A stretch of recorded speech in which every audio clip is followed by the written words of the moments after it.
Welcome to today's episode of Health Unplugged, brought to you by Lifeway Medical Diagnostic Hub. Today, we want to talk about something simple, something you do every day, but it makes a huge difference in your life. We're talking about personal hygiene. So, personal hygiene is not just about smelling nice, it's not just about looking good or looking neat. It's also about the confidence, it's about self respect, and most importantly, it's about your health. So, we're talking about the little habits and the everyday routines that make big changes in your life. We're talking about personal hygiene. My name is Amazing Rita. I'm in the studio with, drumroll please, Dr. Dimba Favor. Hi, Dr. Favor. How you doing? Fine. How was your week? Maybe going to it wasn't bad. How It's, was yours? it's smelling Christmas. Can you see it? Yes, I can. Though there's no harmattan really. Ah, Weather is still very sunny and dry, Yeah. dusty. Everywhere is dusty, but there's no harmattan. It's fine. It's well. It's fine. So, Dr. Favor, what is personal hygiene? Personal hygiene Mhm. is just like an English word. In fact, it's an English word. It's an English term, but it's entailing or covering, attaining maximum physical, mental, emotional health with cleanliness and environmental sanitation. I included physical because it has to do with you cleaning up your body. Mm. Emotional because when someone is not is not undergoing proper hygiene, that self-confidence is not there. It tends to affect the person's psyche. It tends to make this person feel less of himself or herself. But when someone is always very neat, you see that it's even doing good to his well-being generally, his or her well-being generally. You feel good.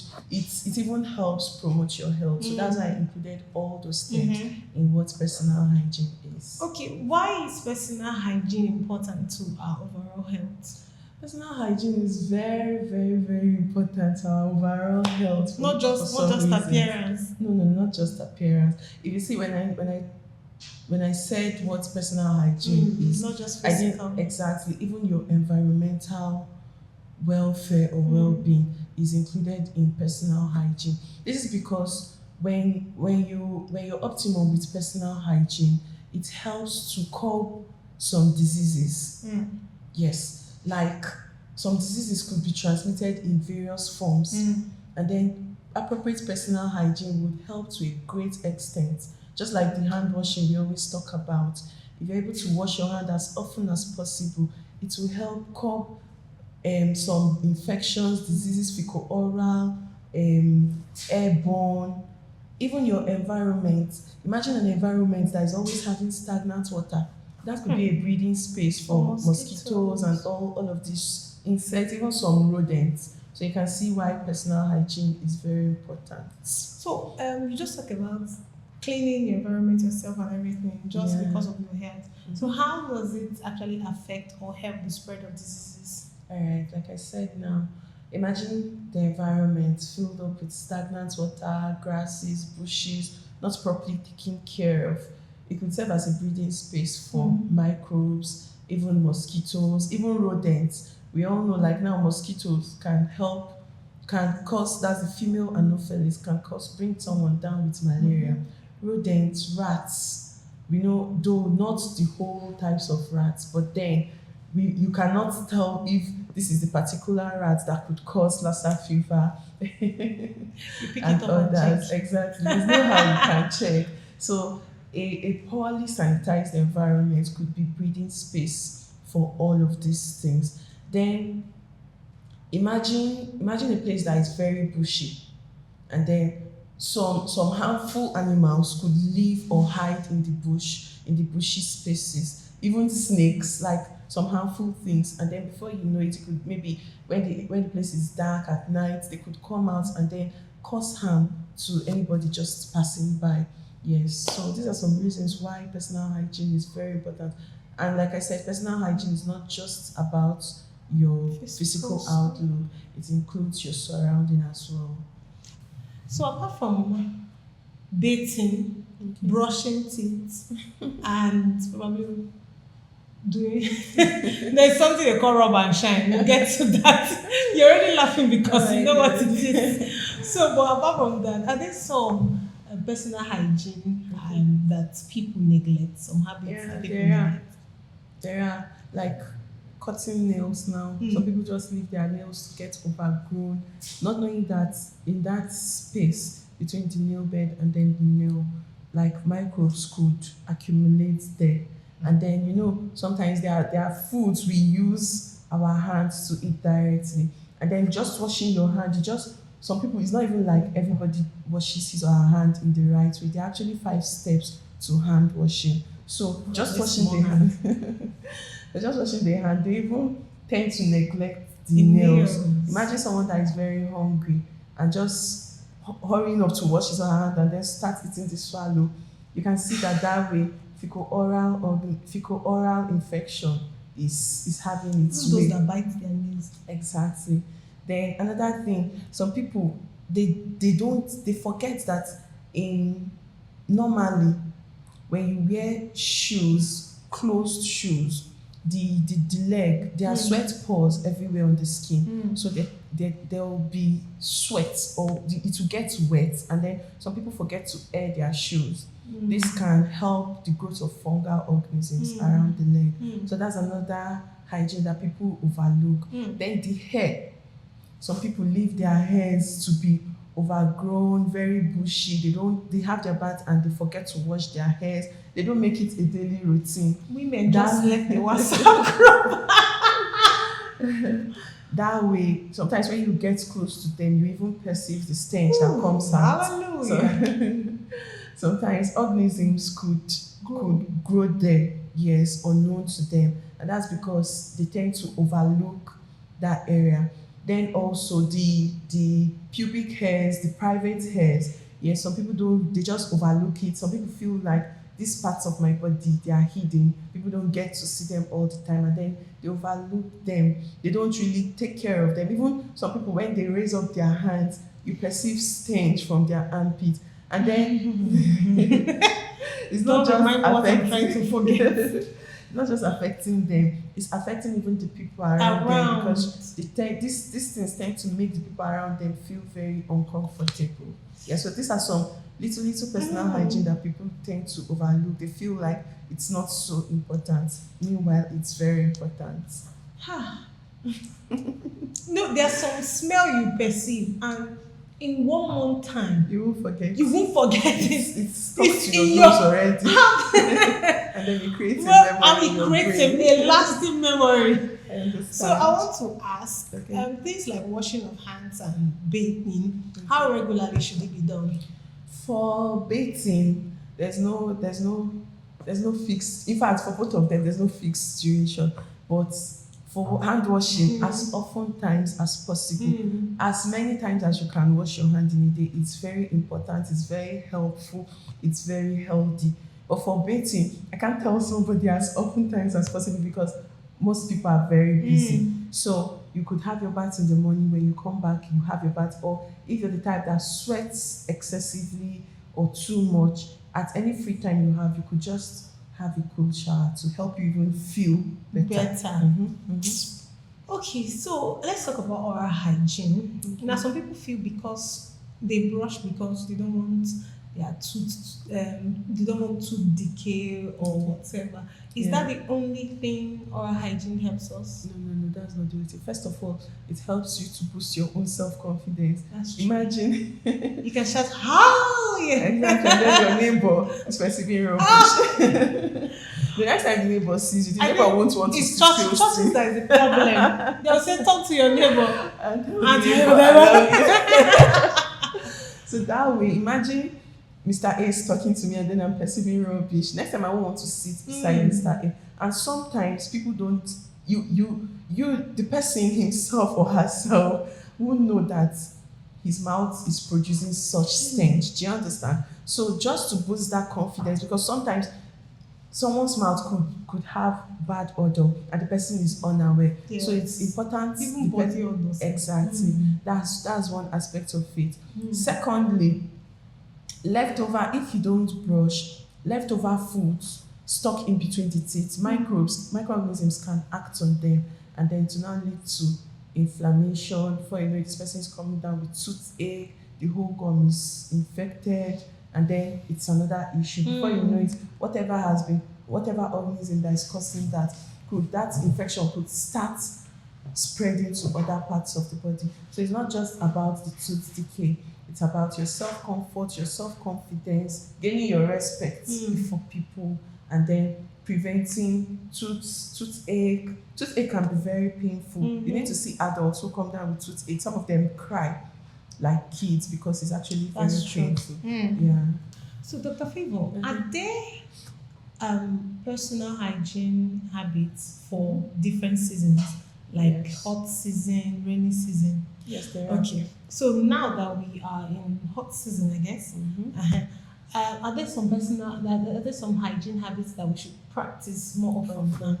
Yeah, there are, like having a bath regularly. Because when the weather gets very hot, your blood vessels tend to constrict, and then you lose a lot of fluid in form of sweat.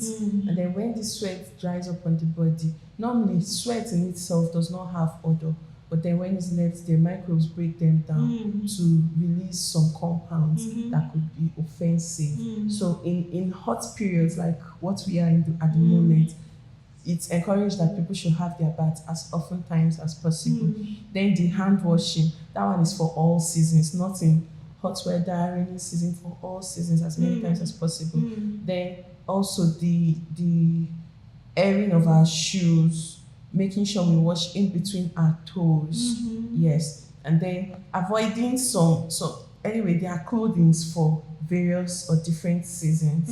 Yes. Wearing clothes that are very discomforting, very tight, like they tend to make this person sweat more. Do you understand? So these are some things you can do in this season. The hand washing, like I said, is for every season, whether hot weather, rainy season, all hand washing is very important. Regular bathing, taking your bath, airing your shoes, because in hot weather the shoes tend to be very moist. And like I said, it can breed fungal growth. So exactly. That odor, that stench is terrible. Terrible. And some people don't even know. What of the people that wear the shoe that has that stench and go to church? And in the midst of the congregation, they will remove it. Oh my God. And you will be wondering, how did the atmosphere change? Okay, so I want to ask, let's move to menstrual hygiene for women that are in the menstrual age. Why is it important? It's very, very, very, very, very, very important. The reason is this: when someone is in her menstrual period, and then she's not very conscious or very optimal with her personal hygiene, it could affect her in various ways. First of all, she won't be comfortable. But though there are some people that live in they live in very, very dirty environments within themselves, they are very dirty and they still feel very okay with it. Yes. But in the first instance, no right thinking adult should feel comfortable in that state. So first of all, for optimal comfort. Secondly, to avoid breeding microorganisms, and which will lead to the person getting infections. Imagine, normally blood in itself can serve as a medium or a needles for microbes to grow. That's true. It could serve as how do I put it now, a growth medium for microorganisms. So imagine this blood that is on the pad and then should be emptied. This person should have had her bath severally, and then she still insists on using it for a longer period of time. The blood could be broken down, and before you know it, the person could have ascending infection. The person could have pelvic inflammatory diseases. So these are some reasons, but most importantly, for the person's comfort and confidence. Imagine someone passing and then people are perceiving odor.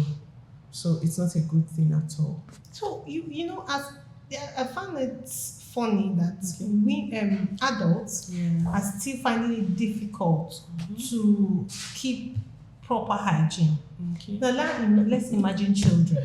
Yeah. And you know, the thing is that some mothers they easily give up. I don't think they Exactly. go back. No, they're like that. 7 years.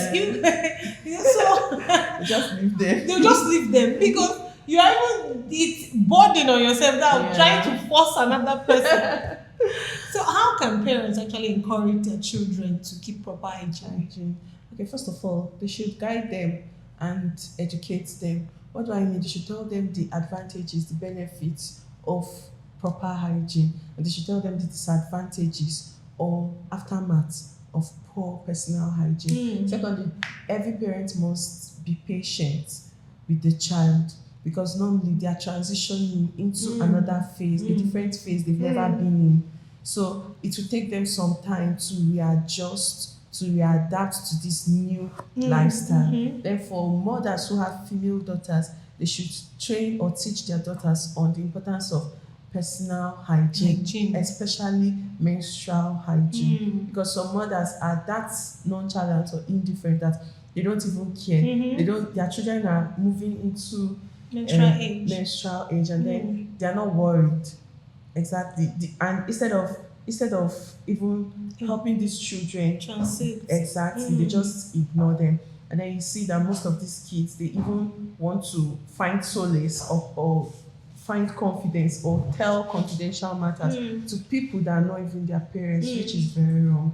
Then thirdly, they can only achieve this closeness with their parents when their parents build this relationship. It's not something that just comes in a day.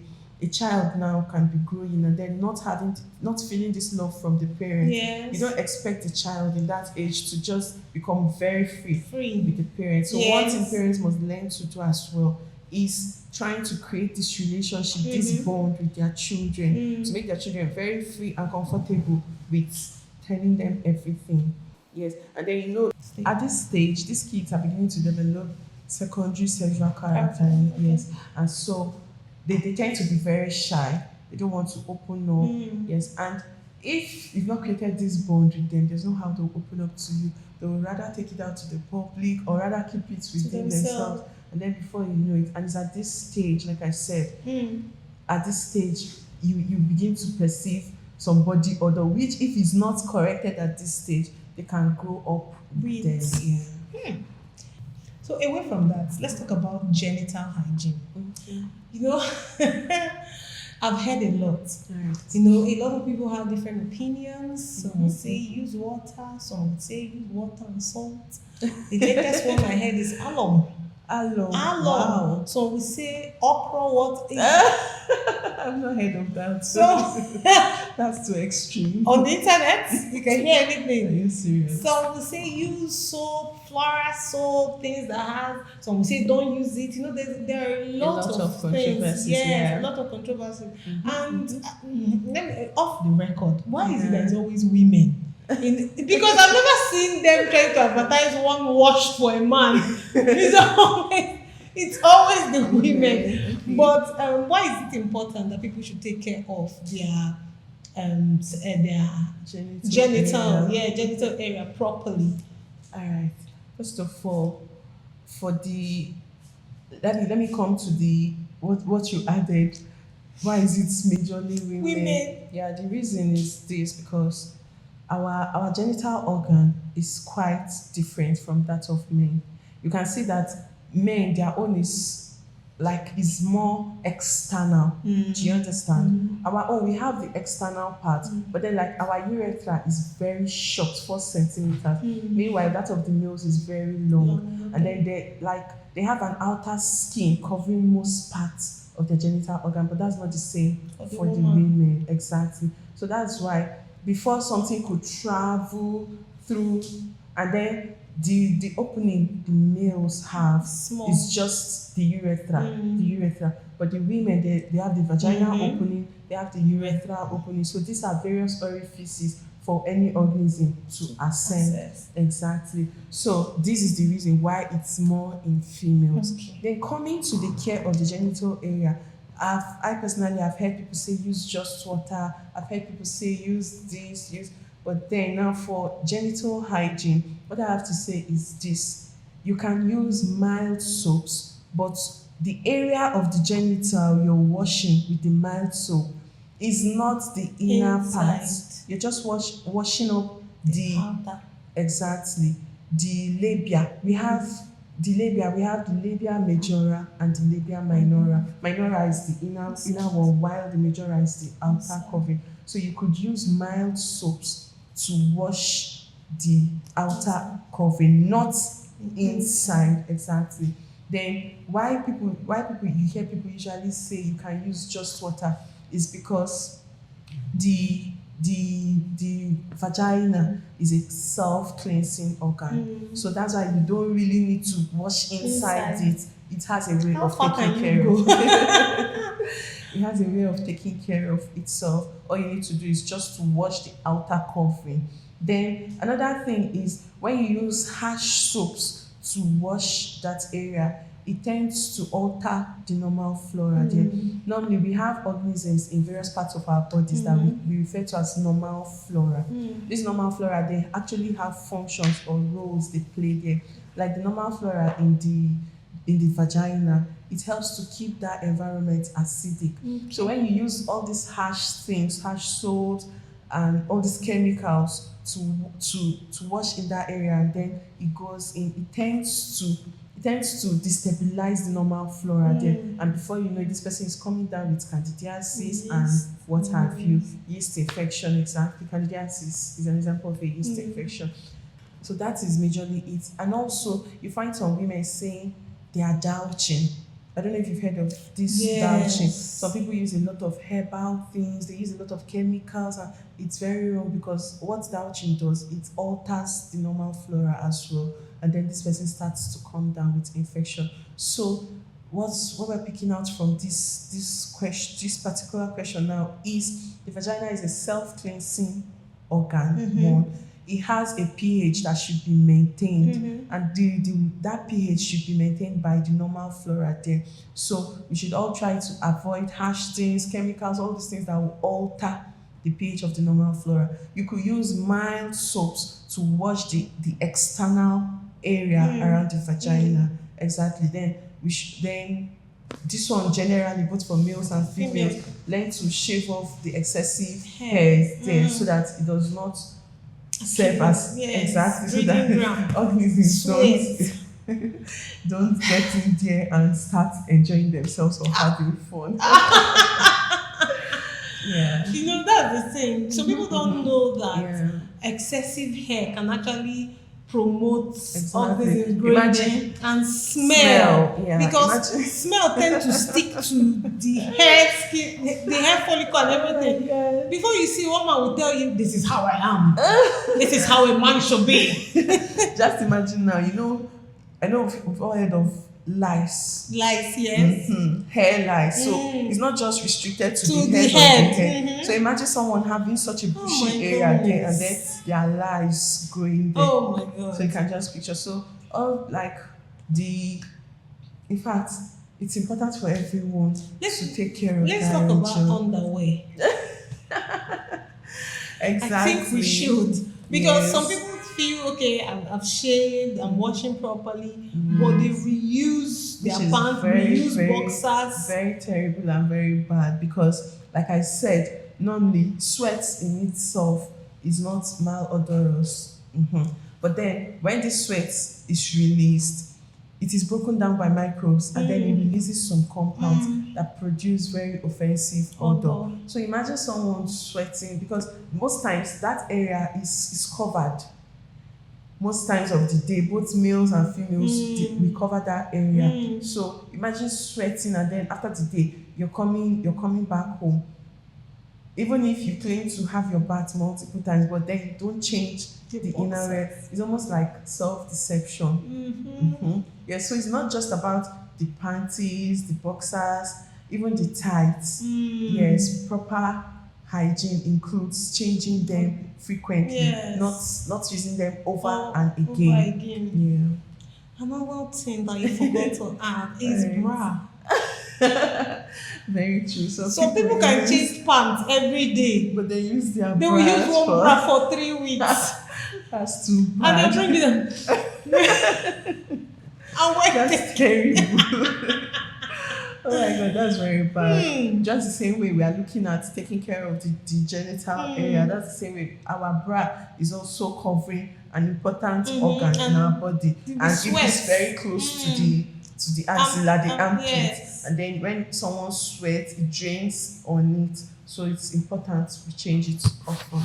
So, what are some of the signs that suggest that someone's hygiene habit is affecting their health? Okay. Some things like I said, generally this person could fall sick. Like the fecal oral infections we just discussed now. Many people come to the hospital and they'll be like, doctor, I'm having typhoid and malaria. If somebody has typhoid here, the person will not even be able to say it or say it out exactly.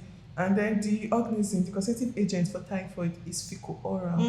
Exactly. So imagine someone falling that sick because of improper hygiene or something that could be avoided.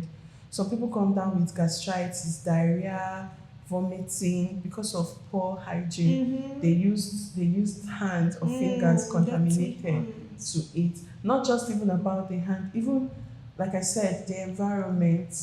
So like we gave scenarios, the stagnant water breeding mosquitoes, this person coming down with malaria. Yes. And then this is not like every person with acne you see is not having proper hygiene, but proper hygiene sometimes improper hygiene could cause acne. How will you do that? Because imagine this person sweats often and the person doesn't wash it off. It gets to clog the pores, and then the whole sebum that is produced. Sebum is like the oil our skin produces.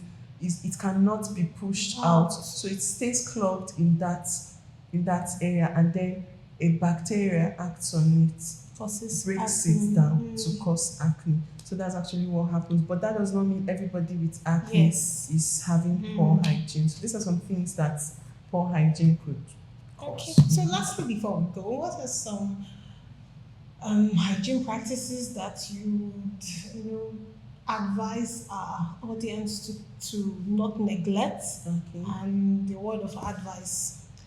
All right, for our audience, I'd like you all to be very up and doing with your hygiene. First of all, to build your confidence, to make you and when your confidence is well built, you can always stand anywhere and then represent yourself well. Secondly, some little things here and there. Some people don't brush their teeth well, they don't brush their mouth well, and then when they utter a word, almost everybody. It's just that, when you try to correct someone, you don't know how that person would see it or take it. The person might feel offended. Meanwhile, you're just correcting the person from a pure heart. So some people perceive this and they're not able to tell their neighbor because they feel like she may get offended, he or she may get offended, and then they decide to just manage and breathe and run away from the environment. So let's try our oral hygiene, cutting our nails, having our bath regularly, and most importantly, washing your hands as often as possible. It saves a lot, a whole lot, because some of these infections is not even just about washing your hands. Like I said, it saves a whole lot, not even about the fecal oral a lot. Imagine someone sneezing and then using the hand to shake another person. Another point of correction, many of us do it the wrong way. When we cough or sneeze, we use our palms to cover our mouth, but that is wrong. You're supposed to sneeze or cough into this region because you may use your hand to do something. And then our hands, like very mobile, we use them a lot. You could touch surfaces, exactly. From that surface, you don't know what you're touching, and then imagine you're very hungry, quickly take up something to eat. So all these things, cutting our nails, both toenails and fingernails, cleaning our ear, though not so often, but once in a while you should try to clean your ear from if there's excessive wax. The wax on its own has a role it plays in, but when it gets excess, we should try to clean our ear, keeping our private areas very clean. Yeah. Yeah, thank you so much, Dr. You're Yo. welcome. Like, I like the fact that we were able to explain it's not just about you being clean or telling Yeah. yourself that I'm clean. It's about the confidence. Exactly. Imagine you cannot claim you respect yourself without personal hygiene. It has to Exactly. show from the way you are Take clean. care of yourself. Imagine shouting hallelujah with head. So Oh my god, that was a very funny scenario. Hallelujah with hair. it's the confidence you build with personal hygiene. You know, going out alone and smelling nice. There's a way you, even if somebody wants to shake you, you reach out for a hug because you know that there's an aura around you. Exactly. Hallelujah, somebody. Praise God, somebody. So that's all we can take today on Health Unplugged, brought to you by Lifeway Medical Diagnostic Hub. Do well to share, comment, like, subscribe, and we'll see you another time. I want to wish you a Merry Christmas and a prosperous New Year. Dr. Yeah. Favor. Rita. All right, so this is our saying compliments of the season, and bye.